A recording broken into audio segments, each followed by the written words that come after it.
This kind of ice roller is really popular in Asia right now. It's supposed to help get rid of puffiness, irritation, and redness. When you roll it across your face, it helps your blood circulate and shrinks your pores. You look less red, less puffy, and less tired. I left my roller in the freezer last night, which is where you want to store these sorts of things. So it should be ready to go. I'm going to take a good look at my face and pick out any areas that are puffy or irritated. I'll gently set the roller against my skin and roll from the inside out.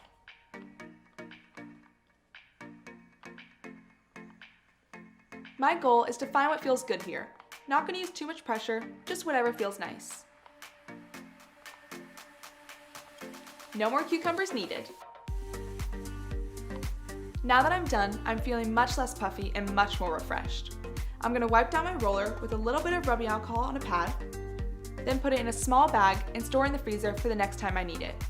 And it's great for self-tanning too. It'll help shrink your pores to get you even more coverage.